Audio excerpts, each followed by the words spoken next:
C'était Belkhir. C'est-à-dire Belkhir qui a toujours protégé Chadli, c'est lui qui lui a fait le coup. Il l'a fait, il l'a défait. Jabouni Mhawi. Et lorsque tu veux dire police et service secret, oui, c'est-à-dire sécurité militaire, DRS. Sécurité militaire. C'est ça les concepts d'aujourd'hui, la DGSN et le département de DRS. Bien sûr. C'est quoi? C'est quoi? C'est la structure d'encadrement, de contrôle et de répression de la société. Que je distingue de l'armée, j'avais dit. De l'armée traditionnelle, je veux dire. Bien sûr, bien sûr, bien sûr. C'est pour ça que quand les gens, et je répète, il ne faut pas faire l'amalgame et le raccourci qui consiste à mettre sur le dos de l'armée, qui est un corps qui existe dans tous les pays du monde, les coups fumeux qui sont faits par la police ou les services secrets. Ce sont deux choses différentes. C'est-à-dire, à ton avis, à l'époque, il y avait d'autres forces. Il y avait des cabinets. Lorsque tu dis la police, c'est vrai que ça dépend du ministère de l'Intérieur. Bien sûr. Donc de Belkhir. Oui. Ok. Mais lorsque tu dis DRS, ça dépendait de l'armée à l'époque. Ça dépendait d'institutions militaires. Avant la proclamation de l'état d'urgence, qui plus tard, tout le monde devient sous l'égide du ministre de l'Intérieur, mais DRS à l'époque, même en termes de structure, dépendait du du ministre de la Défense, c'est-à-dire du chef des armées. Chef de l'État. Le chef de l'État. Oui, mais le chef de l'État. Mais le chef de l'État à l'époque, le HCE, à cette Boudiaf, il y avait à côté de lui, Nozar. Et Nozar était membre du HCE. Jusqu'à Chadli Benjdi, le chef de l'État est en même temps ministre de la Défense. Et chef de l'État jusqu'à aujourd'hui. C'est ça. D'accord. Donc, il est chef. Quand on dit il est chef, il est ministre de la Défense, il est effectivement ministre des Armées. Et ce n'est pas un opérationnel. La partie de l'armée, la partie invisible de l'armée, d'accord, elle est reliée directement à la présidence. Comme dans un certain nombre de pays, ce n'est pas le propre de l'Algérie. Les services secrets français ne dépendent pas du ministre de la Défense, ils dépendent de l'Élysée. Donc le problème, il est là. Le problème, ça ne blanchit ni Nozar ni les autres. C'est pas ça que je veux dire. Je veux dire simplement qu'il faut qu'on raisonne de manière sereine et qu'on voit les choses en clair. C'est pour ça que quand on demande à l'armée d'aller chercher Boudiaf au Maroc, on fait l'économie de mettre en vérité le premier agent qui a travaillé à rapatrier Boudiaf, c'est Belkhir. Parce que Belkhir, les rapports de Belkhir avec les Marocains, c'est un secret polichinelle. Mais ça, c'est ta lecture, non? C'est ma lecture, bien sûr. Parce que les informations que nous avons, je dis bien les informations, moi j'ai pas de... Les informations que nous avons jusqu'à maintenant, dans la première étape de la décision pour ramener Boudiaf, Belkhir n'était pas du tout cité. C'est-à-dire qu'il n'avait même pas l'idée de cette histoire. Que la discussion qui a eu lieu... Attends, que la discussion... Tu as raison de dire qu'il n'est pas cité, mais que de dire qu'il n'avait rien à voir au chapitre, ça c'est toi qui le dis. Non, je ne le dis pas, moi. Moi, je ne dis rien. Moi, je te dis qu'officiellement, il y a des textes qui sont publiés. Oui. Il y a Ali Haroun, il y a Khaled Nozar, il y a des gens... Non, ça c'est la partie apparente de l'iceberg. D'accord, mais moi je travaille sur des textes. Toi, à un moment donné, dans un de nos anciens tu m'avais dit que toi, tu préfères travailler sur des choses concrètes. Moi, je travaille sur des choses concrètes. Très juste. Ça. Très juste. Maintenant, les choses concrètes disent que Nozar et Ali Haroun, et disons Nozar, ils avaient dans une... D'ailleurs, même on a même rigolé à l'époque, tu te souviens? Oui. Lorsqu'on disait que c'est pas possible. Mais est-ce que c'est comme ça qu'on gère un pays? Dans une discussion en aparté entre deux responsables du pays, ils ne savaient même pas quoi faire. Etc. Pourquoi pas? Comment ça? On en arrive à c'est du cinéma. Mais pourquoi c'est du cinéma? Pourquoi tu leur accordes de l'intérêt? Moi, je crois qu'ils disent vrai. parce qu'on connaît comment que le pays a été géré avec beaucoup d'improvisation, c'est rien du tout le pays. Tu permets, on va aller dans un raisonnement serein, froid.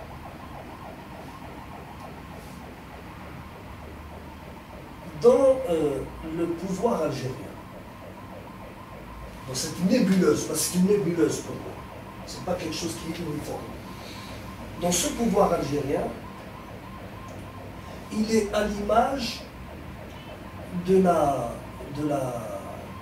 caste des technocrates et des bureaucrates qui dirigent l'État.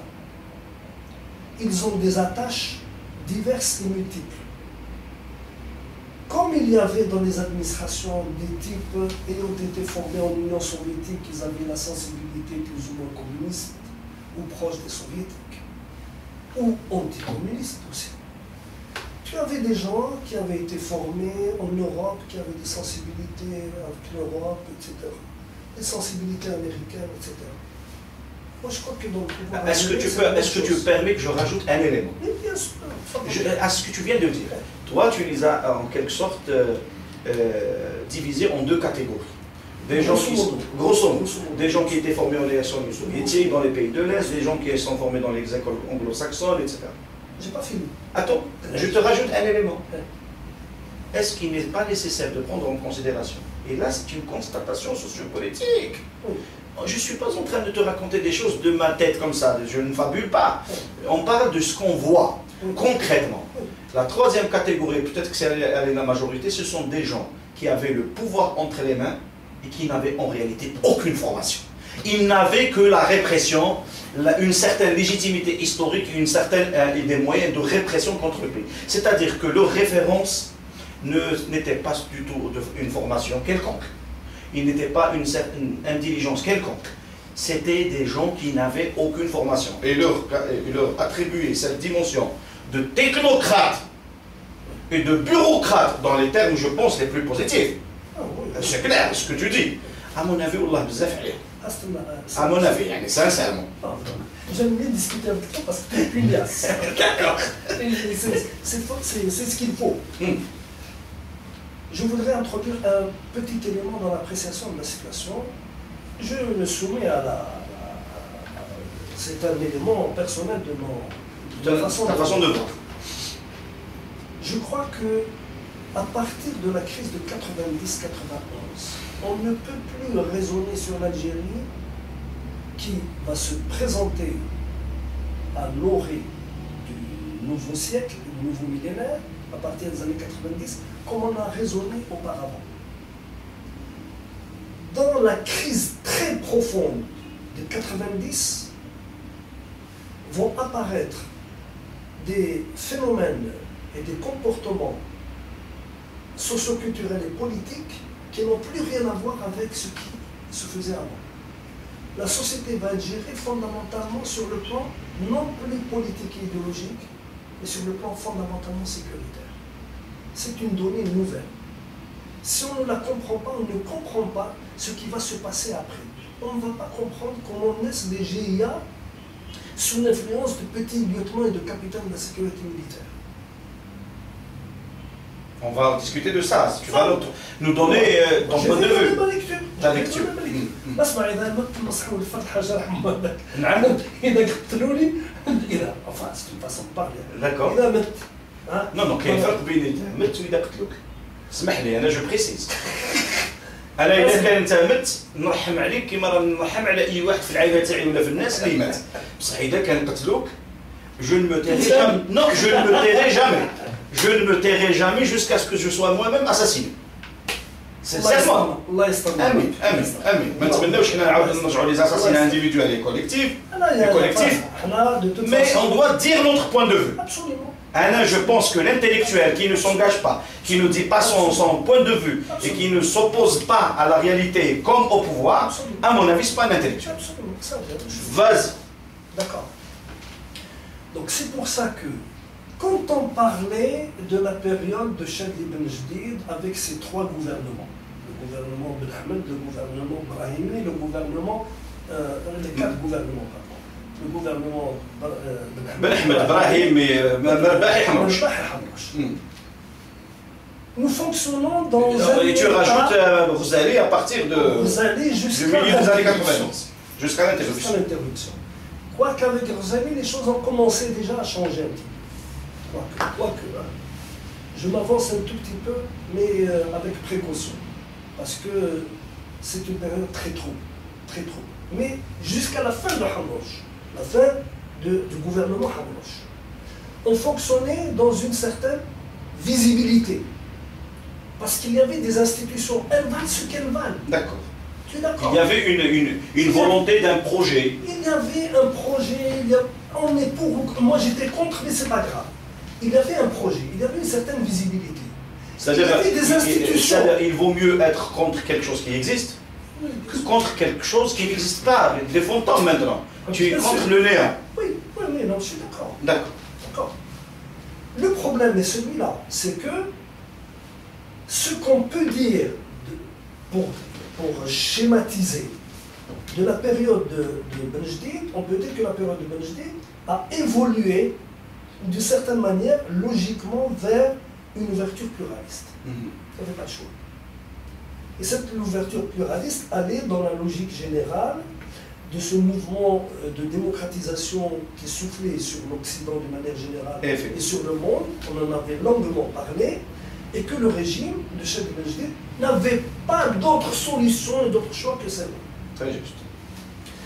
Dans Chadli, entre parenthèses, dit que lui, il avait cette volonté, mais il y avait une certaine caste à l'intérieur du FLN qui s'opposait à toute cette ouverture, etc. Il était chef de l'État, il assume ses responsabilités.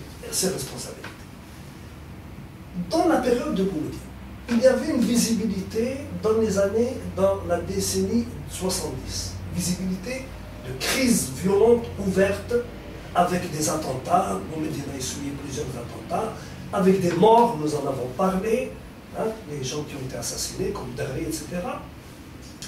Et cette décennie a été une décennie où pratiquement deux forces, on en avait longuement parlé. Mais essayons d'avancer sur le on en a déjà développé tout ça. Mais pour te dire que nous ne pouvons même pas raisonner sur la période 90 avec les mêmes mécanismes. Ni des années 80, ni des années 70. Pour toi, l'élément décisif des années 90, c'est le côté sécuritaire, de la gestion des crises. C'est que nous sommes dans une problématique sécuritaire. D'accord. Dans la problématique sécuritaire, il faut faire très attention. Il ne faut pas prendre les apparences pour les réalités. D'accord. C'est à ça que je voulais... Est-ce que le sécuritaire dans ta tête, il signifie, bien sûr que c'est clair, parce qu'on doit faire la différence entre l'institution militaire et l'institution sécuritaire. L'institution militaire, sa vocation est de protéger le territoire et le pays. C'est sa fonction. L'institution sécuritaire, elle est de nature répressive. Bien sûr. On est d'accord sur ça. Ce sont des... Salut, mais c'est clair. D'accord. Et c'est à ça que je voulais... Très bien. Est-ce que, à ton avis, cet aspect nouveau de la gestion sécuritaire des crises profondes du pays ne peut pas être interprété comme une sorte, non seulement de répression contre la société, mais mais c'est interprété également comme un coup d'État contre les institutions, contre la République, contre la légitimité du pouvoir, quelle qu'elle soit, et surtout, et je ne sais pas si tu es d'accord avec moi, surtout contre l'institution militaire traditionnelle. Ça, frère, tu as tout dit. Tu as dit, c'est à ça que je voulais arriver. C'est à ça que je voulais arriver. Tu vois, enfin. C'est à ça que je voulais. Non, parce que moi, je réfléchis longuement sur ça. C'est à ça que je voulais. Est-ce que l'institution sécuritaire n'est pas un coup d'État contre l'institution militaire? Mais c'est exactement ça. C'est pour ça que je te disais tout à l'heure, bon, je l'ai schématisé dans cette opposition qui peut paraître un peu enlevée, qui peut paraître provocatrice, de deux personnalités qui sont deux généraux qui incarnent deux sphères totalement différentes à mes yeux, même s'ils sont alliés et qu'ils portent la responsabilité commune. Mais l'institution militaire est une chose, l'institution sécuritaire en est une autre. On est tout à fait. Et l'Algérie n'est pas gérée par l'institution militaire. Elle est gérée par l'institution sécuritaire.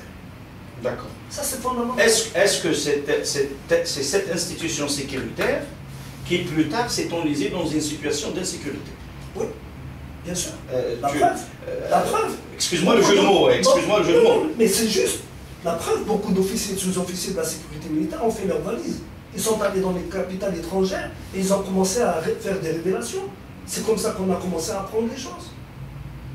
Ça avait commencé du temps de Chadli, mais c'était un élément quasiment secondaire. C'est la crise autour de la personnalité de Bonosef, qui a fait qu'un certain nombre de gens ont fait leurs valises, ont pris peur, sont partis. Les raisons, je ne veux pas les juger. On s'en fout. Ou islamiste, pas islamiste. Exactement. Non.